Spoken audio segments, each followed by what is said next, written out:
He stood on the sidewalk, ignoring the persistent morning rain, and focused his attention on the house across the street.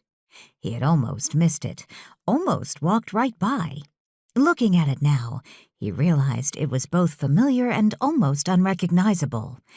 It was the trees, he decided.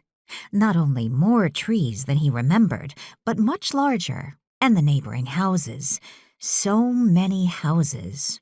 If not for the large sign posted in front of the house, he might have kept walking. It hadn't been there during his last visit. The sign said he had arrived at Marlowe House. He continued to stand on the sidewalk, losing all track of time, something he did all too frequently. Finally, the rain subsided. He glanced to Marlowe House's mansard roofline and noted the position of the sun surrounded by dissipating rain clouds. A few hours earlier, he had witnessed the sunrise while standing on the pier. That was where he had spent last night.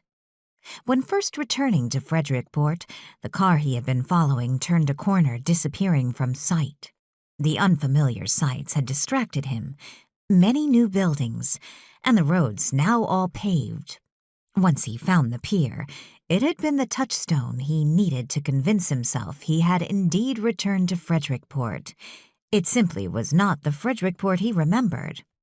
It wasn't that he hadn't tried to go home before, yet each time he ventured back towards civilization, something new frightened him.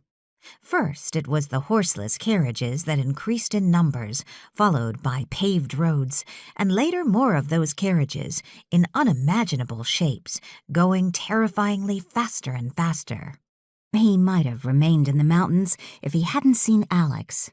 Of course, he didn't immediately recognize him. Not only was Alex older, but he dressed differently. Once recognition dawned, he had impulsively pulled the trigger, sending off a flurry of bullets. They had miraculously missed their target. He wasn't sure if he felt relief for not killing Alex, or angry it wasn't finally over.